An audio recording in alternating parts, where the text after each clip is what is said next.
स्मृति रहे। पूर्वज बन के पालना करे, निर्बल में हम शक्ति भरे।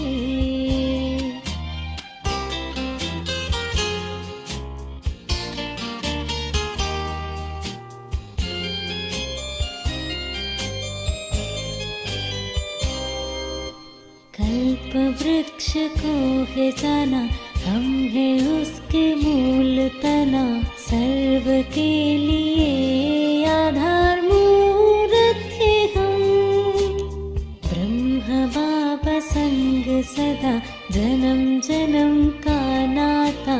राज्य और पूज्य में भी साथ रहे हम। विश्व रचयिता के आदि पिता के साथी सदा के बन के रहे।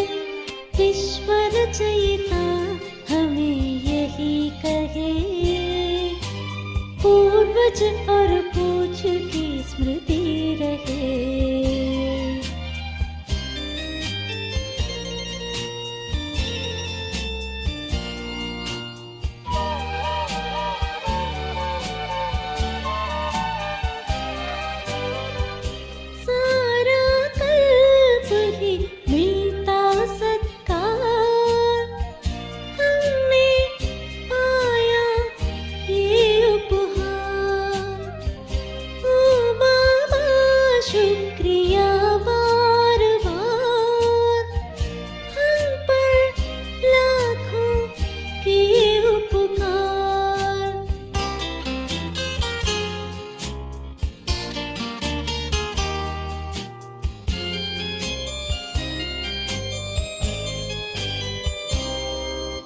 मूल वतन में भी खास रहते बाबा के पास। अति समीप रहने वाले हम ही आत्माएं। मंदिरों में पूजन हो, गायन और कीर्तन हो। ऐसा परम सौभाग्य हम सदा ही पाए। कितने महान हम, बड़े भाग्यवान हम। स्वयं भगवान ही महिमा गा रहे। विश्व रचयिता हमें यही कहे, पूर्वज और पूज्य की स्मृति रहे।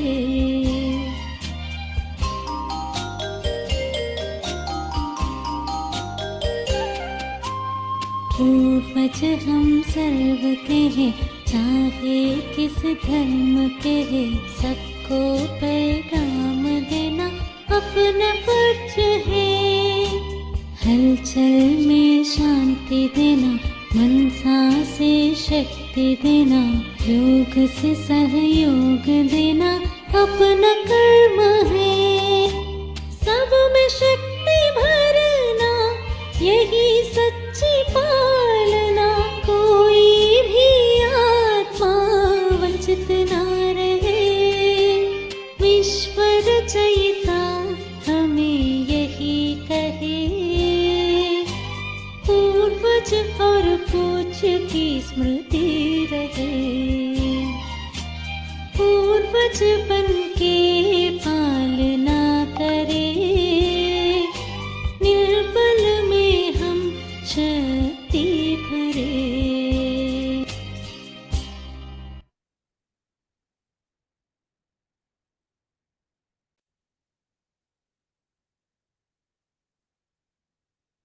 ओम शांति। आज की मुरली सुनेंगे बाप दादा से। देखिए बाबा आज हमको क्या कह रहे हैं, किस चीज से हमें सावधान कह रहे हैं, किस चीज के लिए हमें शाबाशी दे रहे हैं, किस युक्ति को यूज करने कह रहे हैं, कौन सी चीज हमें आज धारण करनी। देखें, बिल्कुल एकांत हो जाए बस आप और बाबा, और सुने खुद बाप दादा से ये मुरली। ओम शांति। मीठे बच्चे जी बाबा, श्रीमत पर चल, स्वच्छ शुद्धपन धारणा कर, फिर युक्ति युक्त सेवा करनी है। श्रीमत पर चल, पहले हमें श्रीमत पर चलना है। स्वच्छ शुद्धपन, फिर धारणा करनी है श्रीमत की, फिर युक्ति युक्त सेवा करनी है ना। जबरदस्ती नहीं किसी को कुछ बताना है, अहंकार में नहीं आना है, शुद्ध घमंड में रहना है। मतलब युक्ति युक्त क्यों? क्योंकि कुछ लोग नहीं मानेंगे डायरेक्ट बोलने पे। जैसे कि बाबा प्रश्न बताते हैं, उनसे पूछो कि तुम्हारा और परमात्मा का क्या रिश्ता है, गीता के भगवान कौन है। ऐसे पहेलियों से, युक्ति से उनको फिर बताओ। उसके लिए पहले थोड़ी मनसा सेवा भी कर दो, तब उनके जहन में अच्छी तरह उतरेगी। प्रश्न है, इस एक बात के कारण बाप को इतनी बड़ी नॉलेज देनी पड़ती है? उत्तर है, गीता के रचयिता निराकार परमपिता परमात्मा को सिद्ध करने के लिए बाप तुम्हें इतनी बड़ी नॉलेज देते हैं। सबसे बड़ी भूल यही है जो गीता में पतित पावन बाप की जगह श्री कृष्ण का नाम डाल दिया है। इसी बात को सिद्ध करना है, इसके लिए भिन्न भिन्न युक्तियां रचनी है। बाप की महिमा और श्री कृष्ण की महिमा अलग अलग बतानी है। तो ये जो है रॉन्ग नॉलेज, श्री कृष्ण ही गीता के भगवान, वो इतना अंदर बैठ गया है क्योंकि इस पर लाखों सीरियल बन गए, लाखों मूवीज बन गई, लाखों मूर्ति इस पे मूर्तियां होंगी कि श्री कृष्ण अर्जुन रथ पे बैठे हैं और कितने पोस्टर छपे। तो ये दिलो दिमाग पर ये सबकी इतना छाया हुआ है ना कि वो इजीली नहीं जाएगा। सिर्फ अगर हम कोई भी कृष्ण के भक्त हैं या शिव के भक्त, उनको बस जाकर डायरेक्टली बोलेंगे ना कि देखो, जो आप लोग अभी तक गीता पढ़ते हैं वो रॉन्ग है, उसमें श्री कृष्ण का नाम गलती से डाल दिया, तो वो लोग भड़क जाएंगे और दूर चले जाएंगे। तो ऐसे किसी को नहीं बताना, युक्ति से बताना, धीरे धीरे धीरे सारा भेद खोलना है। तथ्य को समझा करके कि क्या है परमात्मा, परमात्मा कौन हो सकते हैं। इसीलिए 7 डे कोर्स को वैसे युक्ति से किया गया है। पहले हम अपने आप को जान जाए, अपनी स्मृति में आ जाए, फिर जाने परमात्मा कौन हो सकते हैं। और परमात्मा के अलावा क्या कोई और है जो पतितों को पावन बना सकता है? फिर देहधारी कृष्ण किसी को पावन कैसे बना सकते हैं? ऐसे बहुत सारी युक्ति निकाल करके बहुत सारी बातों से सिद्ध करना है। तो इसीलिए भगवान हमें इतनी बड़ी नॉलेज देते हैं। आज का सॉन्ग है, मरना तेरी गली में, जीना तेरी गली में। ओम शांति। बच्चों ने गीत सुना, कहते हैं आए हैं तेरे दर पर, जीते जी मरने के लिए। किसके दर पर? और जीते जी मरना क्या होता है? मतलब पुरानी सारी बातों को छोड़कर जो बाबा धारण करने कह रहे हैं वो धारण करना, वो होता है जीते जी मरना। किसके दर पर? फिर भी यही बात निकलती है कि अगर गीता का भगवान श्री कृष्ण को कहें तो ये सब बातें हो न सके। वह है सतयुग का प्रिंस। गीता श्री कृष्ण ने नहीं सुनाई, उनकी लास्ट जन्म के बॉडी में भगवान ने आकर सुनाई। तो ये सब बताना है कि क्यों ये मिक्सअप हो गया, कब शास्त्रों की रचना हुई। गीता परमपिता परमात्मा ने सुनाई। सारा मदार इस बात पे, अगर ये बात झूठ ना हुई होती तो दुनिया में गिरावट नहीं आती, दुनिया में कोई पतित नहीं बनता, क्योंकि भगवान का पता रहता। एक बात को समझ जाए तो भारत में जो इतने शास्त्र हैं सब झूठे सिद्ध हो जाएं। यह है सब भक्ति मार्ग के, इनमें कर्म कांड तीर्थ यात्रा जब तक आदि की कहानियां लिखी हुई हैं।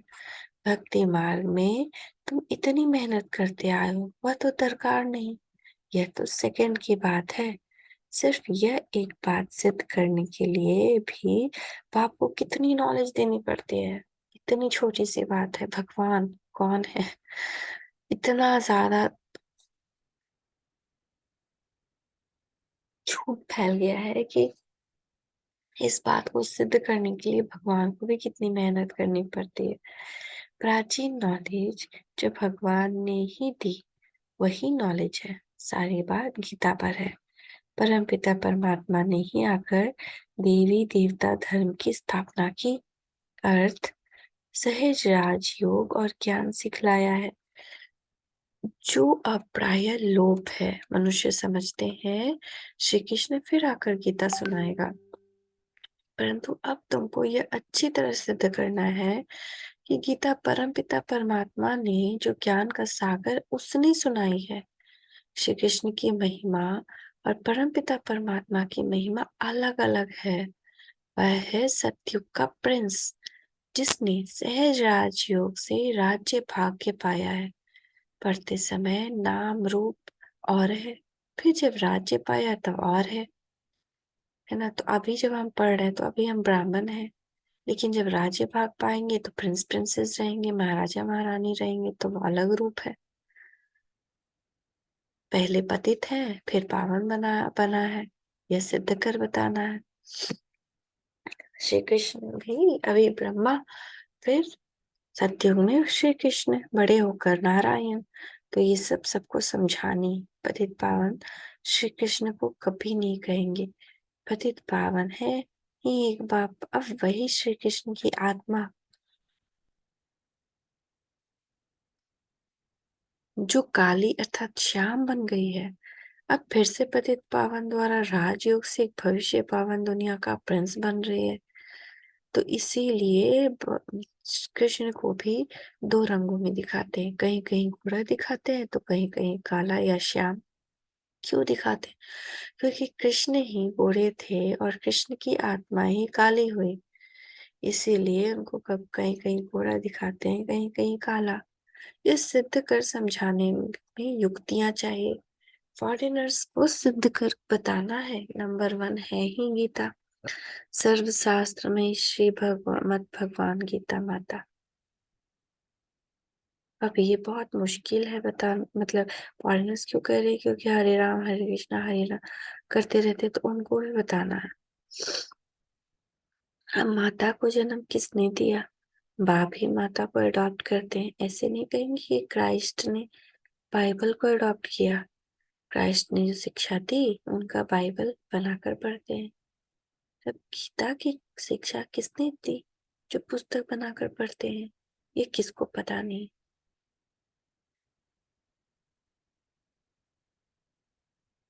और सबके शास्त्रों का पता है। ये जो सहज राजयोग की शिक्षा है वह किसने दी?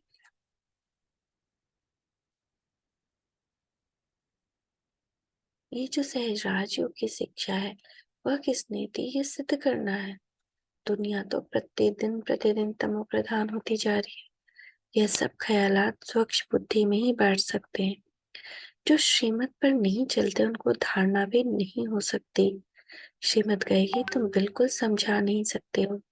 बाबा फट से कहेंगे मुख्य बात यह है कि गीता का भगवान परम पिता परमात्मा है, वही पतित पावन है। मनुष्य तो सर्वव्यापी कह देते हैं, वह ब्रह्म तत्व कह देते हैं। जो आता है वह कह देते हैं बिगड़ समझ। भूल सारी गीता से निकली है। जो गीता का रचयिता श्री कृष्ण को कह दिया है, तो समझाने के लिए युक्तियां रचनी पड़े। गुप्ता जी को भी कहते थे कि बनारस में ये सिद्ध कर समझाओ कि गीता का भगवान श्री कृष्ण नहीं। तो हम सबको ये सर्विस करनी है, सबको समझाना है युक्ति से। अब दिल्ली में सम्मेलन होता है, सब रिलीजियस मनुष्यों को बुला रहे हैं। क्या उपाय करे जो शांति हो जाए? जो शांति सम्मेलन होता है ना, सब लोग आते हैं। अब शांति स्थापना करना इनके हाथ में तो है नहीं। कहते भी हैं पतित पावन आओ, फिर यह पतित कैसे शांति स्थापन कर सकते हैं जबकि बुलाते रहते हैं? तो जो खुद ही पतित हैं वो शांति कैसे स्थापन करेंगे? उनकी तो शांति का एनर्जी पॉइंट ही फुल है। जब तक वो चार्ज ना करें, अपने आप को भरपूर ना करें, शांति फैला भी ना सके। जबकि बुलाते रहते हैं, परंतु पतित पावन को जानते नहीं। कह देते हैं रघुपति राघव राजा राम, वह तो है नहीं। झूठा बुलावा करते हैं, जानते कुछ भी नहीं। अब ये कौन जाकर बताए। बड़े अच्छे बच्चे चाहिए, ऐसे बहुत हैं जो अपने को बहुत ज्ञानी समझते हैं, परंतु हैं कुछ भी नहीं, है ना।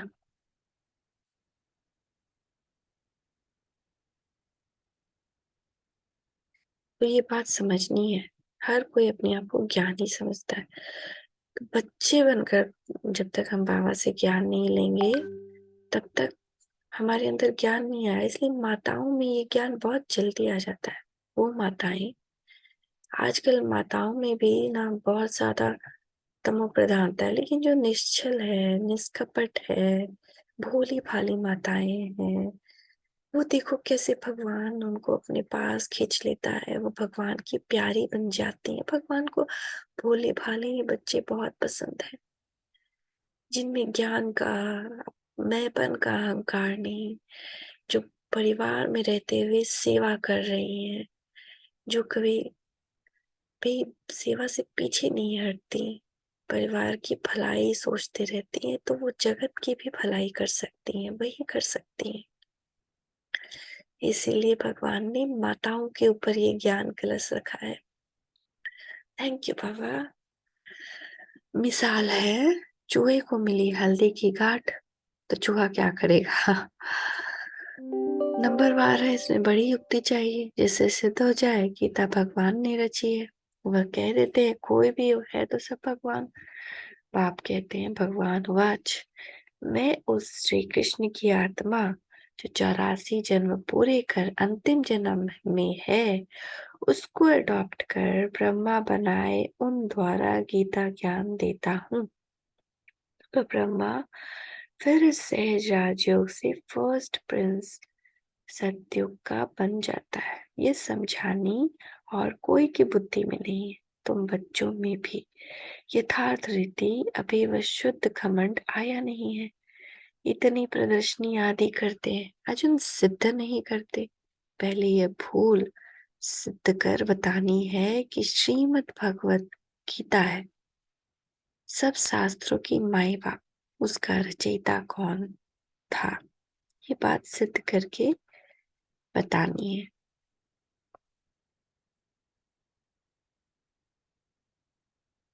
तो जैसे क्राइस्ट ने बाइबल को जन्म दिया, वह है क्रिश्चियन धर्म का शास्त्र। अच्छा, बाइबल का बाप कौन? क्राइस्ट। उसका माँ बाप नहीं कहेंगे, मदर की तो वहां बात नहीं। यह तो है माता पिता। क्रिश्चियन ने रीस की है श्री कृष्ण के धर्म से, वह क्राइस्ट को मानने वाले हैं। अब गीता किसने सुनाई, उससे कौन सा धर्म स्थापन हुआ, ये कोई नहीं जानते। कभी नहीं कहते कि पतित पावन परम पिता परमात्मा ने यज्ञ रचा, कोई नहीं कहता ऐसा।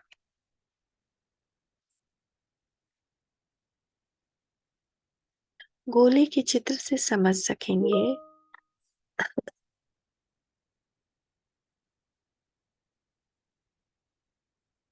गोले के चित्र से समझ सकेंगे।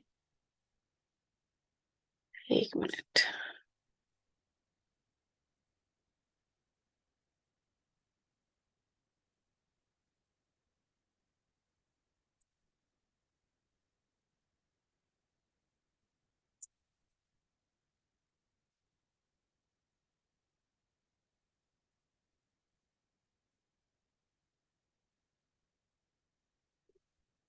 कि बरोबर परमपिता परमात्मा ने ज्ञान दिया है। राधे कृष्ण तो सत्युग में बैठे हैं, उन्होंने अपने को ज्ञान नहीं दिया। ज्ञान देने वाला दूसरा चाहिए। कोई ने तो उसको पास कराया होगा ना, तो कोई तो होगा ना जिसने इसको पास कराया श्री कृष्ण को, राधे को, तब तो सत्युग पहुंचे, प्रिंस बने। क्या उन्होंने किया ऐसा? यह राजाई प्राप्त करने का ज्ञान किसने दिया? किस्मत आप ही तो नहीं बनती। किस्मत बनाने वाला बाप या टीचर होता है। गुरु तो गति देते हैं, परंतु गति सदगति का कोई भी अर्थ नहीं समझते। सद्गति प्रवृत्ति मार्ग वालों की होती है, सन्यासियों की सद्गति नहीं होती। गति माना सब बाप के पास जाते हैं और सद्गति माना सुखधाम जाते हैं। तो यह बातें कोई समझते नहीं है। वह तो बड़े भक्ति के बड़े बड़े दुकान खोल बैठे हैं। सच्चे ज्ञान का एक भी दुकान नहीं, सब है भक्ति के। बाप कहते हैं यह वेद शास्त्र आदि सब भक्ति मार्ग की सामग्री है। यह जप तप आदि करने से मैं नहीं मिलता हूँ। मैं तो बच्चों को ज्ञान देकर पावन बनाता हूँ।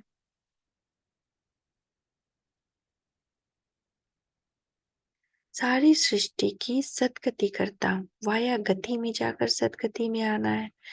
सब तो सतयुग में नहीं आएंगे। यह ड्रामा बना हुआ है। जो कल्प पहले तुमको सिखाया था, जो चित्र बनाए थे, वह अब भी बनवा रहे हैं। ये जो बड़ी भूल है वह सिद्ध हो जाए, फिर युक्ति से चित्र बनाएंगे। कहते हैं 3 धर्मों की टांगों पर सृष्टि खड़ी है।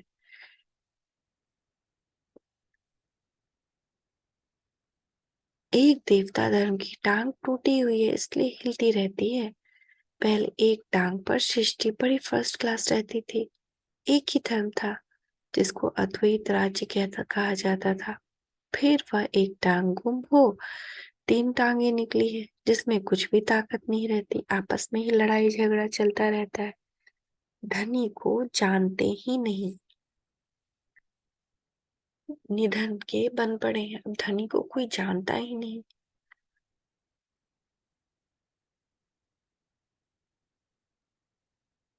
बाबा कह रहे हैं समझाने की बड़ी युक्ति चाहिए। प्रदर्शनी में भी मुख्य यह बात समझानी है। ये गीता का भगवान श्री कृष्ण नहीं, परमपिता परमात्मा है, जिसका बर्थ प्लेस भारत है। श्री कृष्ण है साकार, वह है निराकार। उनकी महिमा अलग है। ऐसे युक्ति से कार्टून बनाना चाहिए जो सिद्ध हो जाए कि गीता परमपिता परमात्मा ने गाई और श्री कृष्ण को ऐसा बनाया। कहते हैं ब्रह्मा का दिन ज्ञान और ब्रह्मा की रात भक्ति। अभी है रात। सत्युग स्थापन करने वाला कौन? ब्रह्मा कहाँ से आया? सूक्ष्म वतन में भी कहाँ से आया? प्रजापिता ब्रह्मा को परमात्मा अडॉप्ट करते हैं। परमपिता परमात्मा ही पहले पहले सूक्ष्म सृष्टि रचते हैं, वहां ब्रह्मा दिखाते हैं। वहां प्रजापिता नहीं होता। प्रजापिता ब्रह्मा कहाँ से आया? यह बातें कोई समझ न सके। श्री कृष्ण के अंतिम जन्म को में इनको परमपिता परमात्मा ने अपना रथ बनाया। यह किसकी बुद्धि में ही नहीं है। यह बड़ा भारी क्लास है।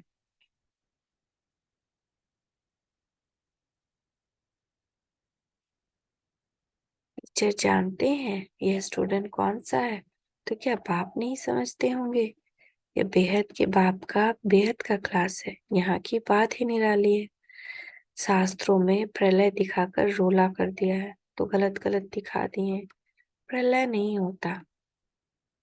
तुम जानते हो श्री कृष्ण ने गीता नहीं सुनाई। उसने तो गीता का ज्ञान सुनकर राज्य पद पाया। तो श्री कृष्ण ने गीता का ज्ञान सुना और राज्य पद पाया। तुमको सिद्ध कर बताना है गीता का भगवान निराकार शिव है। उनके गुण यह है। इस भूल के कारण ही भारत कौड़ी जैसा बना है। अभी परमपिता परमात्मा ने ज्ञान का कलश माताओं पर रखा है। माताएं ही स्वर्ग का द्वार खोलती हैं। यह सब बातें नोट कर समझानी चाहिए। भक्ति वास्तव में गृहस्थियों के लिए है। ये है प्रवृत्ति मार्ग का सहज राजयोग। हम सिद्ध कर समझाने के लिए आए हैं। बच्चों को युक्ति युक्त काम करना है। बच्चों को ही बाप को शो करना है। सदैव हर्षित मुख, अचल स्थैर्य मस्त रहना है। आगे चलकर ऐसे बच्चे निकलते जरूर हैं। ब्रह्मा कुमारी वह जो 21 जन्म के लिए बाप से वर्षा दिलाए। कुमारियों की महिमा भारी है। मुख्य मम्मा है, वह ज्ञान सूर्य है। यह है गुप्त मम्मा ब्रह्मा। इस राज को मुश्किल ही कोई समझते हैं। मंदिर भी उस मम्मा के हैं। इस गुप्त बूढ़ी मम्मा का कोई मंदिर नहीं। यह माता पिता कंबाइंड है। श्री कृष्ण तो सत्युग का प्रिंस है। गीता के भगवान की महिमा अलग है। वह पतित पावन लिबरेटर गाइड है। तो परमात्मा की महिमा बिल्कुल अलग है। एक कैसे हो सकते हैं? मुख्य बात ही यह है कि गीता किसने सुनाई? वेद शास्त्र आदि सब गीता के बाल बच्चे हैं और सब भक्ति की सामग्री है। ज्ञान मार्ग में कुछ होता नहीं। अच्छा, मीठे मीठे सिकिलते बच्चों प्रति माता पिता बाप दादा का याद प्यार। रूहानी बाप की रूहानी बच्चों को नमस्ते। रूहानी बच्चों की रूहानी माता पिता बाप दादा को याद प्यार। Good morning. नमस्ते बाबा, नमस्ते। शुक्रिया बाबा, शुक्रिया। धारणा के लिए मुख्य सार। हर काम बहुत युक्ति युक्त करना है। हर्षित मुख, अचल स्थिर और ज्ञान की मस्ती में रहकर बाप को शो करना है। ज्ञान की नई और निराली बातें सिद्ध करनी है। आज का वरदान ले लें बाबा से।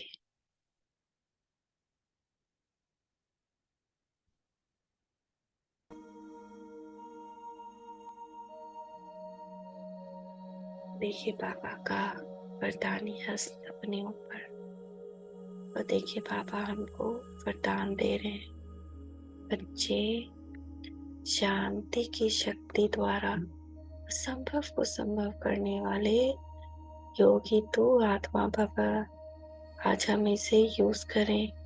हमारे जीवन में जो भी असंभव लगता है, हम उसे अपनी शांति की शक्ति द्वारा संभव करें। बाबा कह रहे हैं बच्चे, शांति की शक्ति सर्वश्रेष्ठ शक्ति है और सभी शक्तियां इसी एक शक्ति से निकलती हैं। साइंस की शक्ति भी इसी शांति की शक्ति से निकली है। शांति की शक्ति द्वारा असंभव को भी संभव कर सकते हो। जिसे दुनिया वाले असंभव कहते हैं, वह आप योगी तो आत्मा बच्चों के लिए सहज संभव है।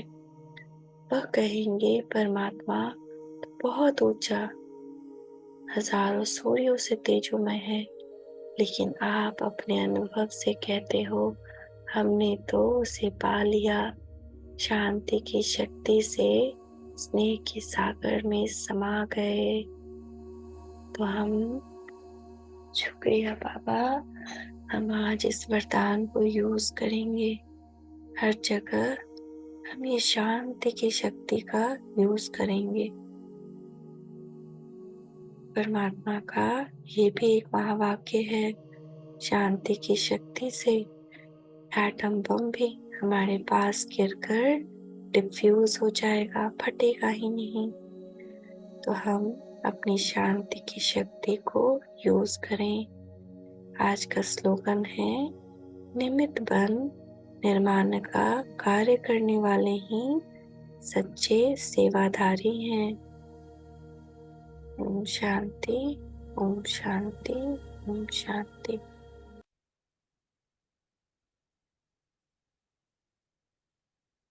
तो हमने देखा ओम शांति। अब बढ़ते हैं मातेश्वर जी के अनमोल महावाक्य। मातेश्वर जी के जो भी महावाक्य होते हैं, इतने जैसे कि वो सारी गुह्यता को खोल देते हैं, जैसे कि सारे राज को उजागर कर देती है। तो उन्होंने आज कहा है, आत्मा और परमात्मा अलग रहे बहुकाल, सुंदर मेला कर दिया जब सतगुरु मिला दलाल। तो ये ना अ, इसका है, जब बाबा कहते हैं, जब आप हम लोग ये सब कहते हैं, तो उसका यथार्थ अर्थ है कि आत्मा और परमात्मा ने से बहुत काल से बिछुड़ गई है। बहुत काल का अर्थ है बहुत समय से आत्मा परमात्मा से बिछड़ गई है। तो यह शब्द साबित सिद्ध करता है कि आत्मा और परमात्मा अलग अलग दो चीज हैं। दोनों में आंतरिक भेद है ना। परंतु दुनियावी मनुष्यों को पहचान न होने के कारण वो इस शब्द का अर्थ ऐसा ही निकालते हैं कि मैं आत्मा ही परमात्मा हूँ। पर ऐसा नहीं है, आत्मा ही परमात्मा नहीं है। परंतु आत्मा के ऊपर माया का आवरण चढ़ा हुआ होने के कारण अपने असली रूप को भूल गए हैं। तो क्या होता है कि जैसे किसी को कोई हिप्नोटाइज करके कोई काम करवाए तो उससे क्या होगा कि वो वही करेगा जो दूसरा करवाएगा। तो अभी माया ने हम सबको हिप्नोटाइज कर दिया है। कब से? द्वापर से उसने करना शुरू किया। तो पहले हम थोड़ी थोड़ी काम उसके अनुसार करते थे, फिर 50% हो गया, फिर 70% हो गया, अब 100% लोग माया से बिल्कुल हिप्नोटाइज्ड हैं। सोचते हैं कि हम बुद्धिमान हैं, हम ये हैं, वो हैं, मगर वो है नहीं। माया उनको बार-बार भगवान से दूर ले जाती है। उनके अंदर, उनकी बुद्धि में दूसरी-दूसरी बातें डालती रहती है। उससे क्या होता है? उनका कल्याण नहीं होता, उनका दुःख और बढ़ता जाता है। तो इस बात को समझना है कि हम भगवान के रास्ते, ये जो रास्ता स्वयं भगवान आकर दिखा रहे हैं, उस पर ना चलने का कारण सिर्फ़ एक है कि माया हिप्नोटाइज करके बुद्धि को भ्रष्ट करते रहती है। इसलिए ना तो कई लोगों को ये बात समझ में आती है और ना ही कई लोग इस पर चल पाते हैं। कई चलना शुरू भी करते हैं, माया फिर उन्हें कोई न कोई परिस्थिति में डालकर फिर हिप्नोटाइज कर कहीं-कहीं भटका देती है। भोले-भाले माताओं को, भोले-भाले उनके बाबा के बच्चों को, कई पैसों को ज़्यादा अहमियत देने लग जाते हैं, कई रिश्तों को ज़्यादा अहमियत देने लग जाते हैं।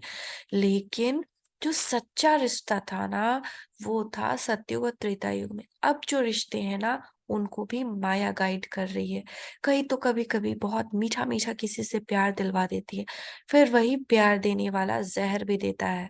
ये माया का काम है। इसीलिए अलर्ट, भगवान कहते हैं अलर्ट, सावधान। ये सारे रिश्ते झूठे क्यों हो गए?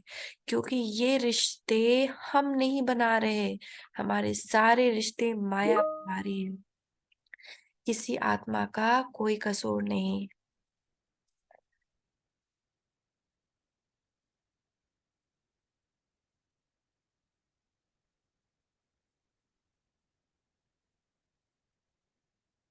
है ना? परंतु आत्मा के ऊपर माया का आवरण चढ़ा हुआ होने के कारण अपने असली स्वरूप को भूल गए हैं। जब वो माया का आवरण उतर जाएगा, फिर आत्मा वही आत्मा है।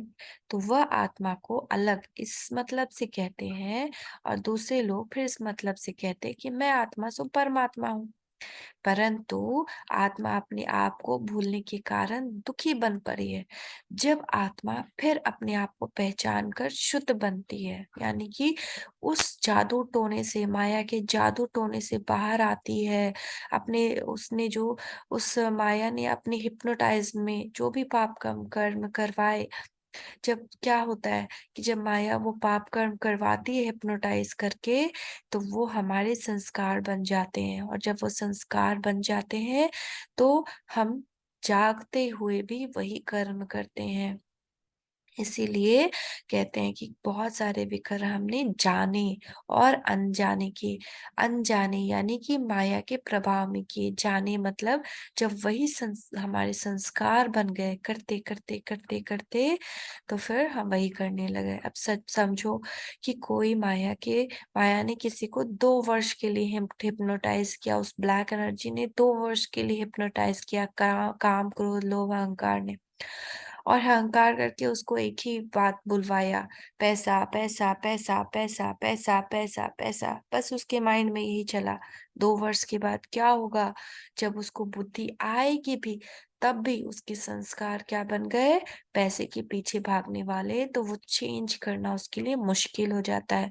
वो चेंज तभी कर सकता है जब वो परमात्मा की शक्ति उसको मिले। तो इसीलिए अ, 1 मिनट। Yes ma'am.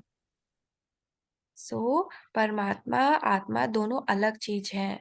ना आत्मा परमात्मा हो सकती है, ना आत्मा परमात्मा में मिल एक हो सकती है और ना फिर परमात्मा के ऊपर आवरण चढ़ सकता है। दूसरा महावाक्य माता ने कहा, वास्तव में हर एक मनुष्य ये चाहता है कि अवश्य रहती कि हमको मन की शांति प्राप्त हो जाए, इसलिए अनेक प्रयत्न करते आए मगर मन को शांति अब तक प्राप्त नहीं हुई। इसका यथार्थ कारण क्या है? अब पहले तो यह सोच चलना जरूरी है कि मन में अशांति की पहली जड़ क्या है। मन की अशांति का मुख्य कारण है कर्म बंधन में फंसना।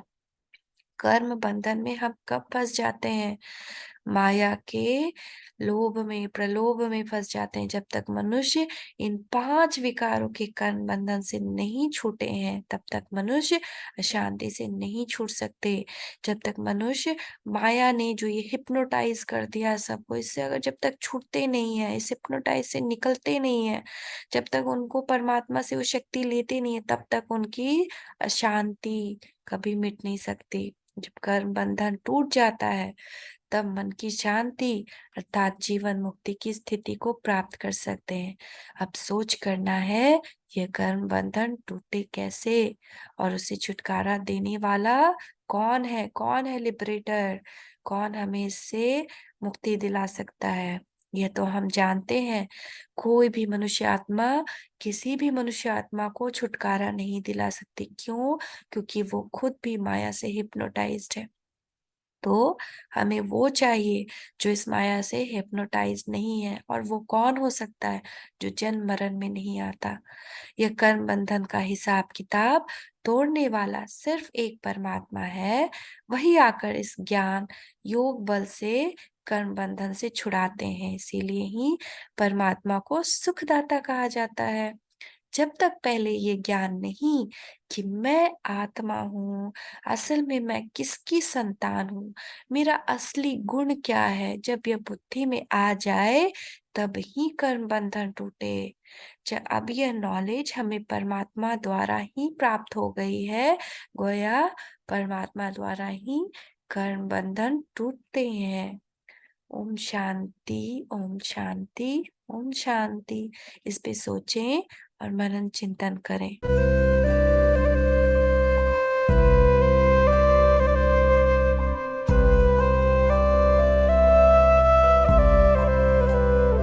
आए अनुभव करे, आत्मदर्शन करे, अपने पांचों स्वरूपों का चिंतन करे। आए अनुभव करे, आत्मदर्शन करे, अपने पांचों स्वरूपों का चिंतन करे। अपने पांचों स्वरूपों का चिंतन करे। आए अनुभव करे। अनादि रूप रच कर, तन भान तज कर। अनादि रूप रच कर, तन भान तज कर। परम धाम चल दे, स्मृतियों से सज कर।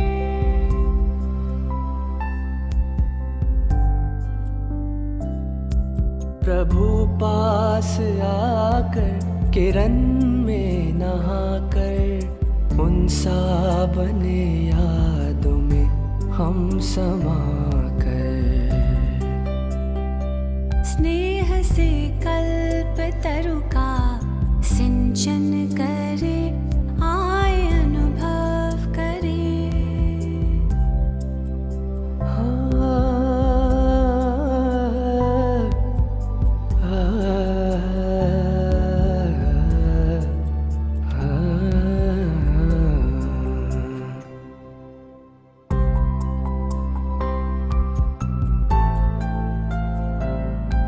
धरे रूप उतरे जो संपूर्ण पावन, अपनी वो दुनिया स्वर्गिक सुहावन।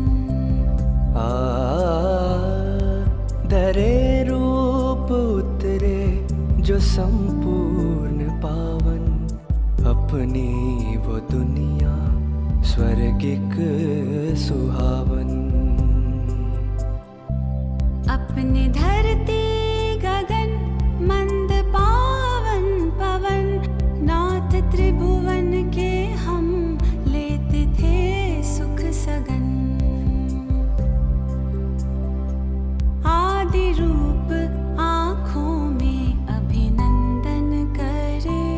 आए अनुभव करे, आत्मदर्शन करे, अपने पांचों स्वरूपों का चिंतन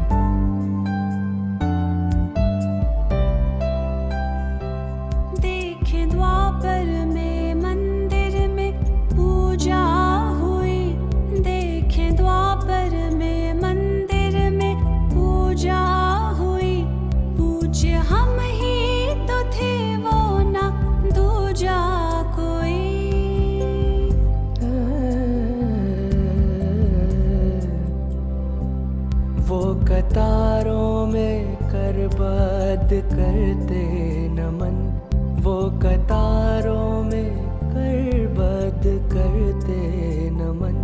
करते पूर्ण कामना भक्त वत्सल नयन, कितनी श्रद्धा से वो भक्ति पूजन करे, आए अनुभव करे, आत्मदर्शन करे, अपने पांचों स्वरूपों का चिंतन करे, आए अनुभव करे।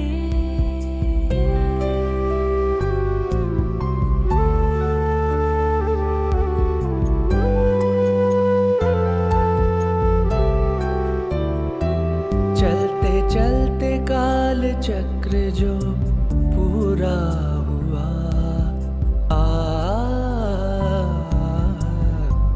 चलते चलते काल चक्र जो पूरा हुआ, संगम में अपनों से संगम हुआ। भाग्य द्वारे खुले हमको भगवन मिले, भाग्य द्वारे खुले हमको भगवन मिले, लग के प्रभु के गले भाग्य लिखने लगे। ब्रह्मवंशी ब्राह्मण ज्ञान गुंजन करे, आए अनुभव करे, आत्मदर्शन करे, अपने पांचों स्वरूपों का चिंतन करे, आए अनुभव करे।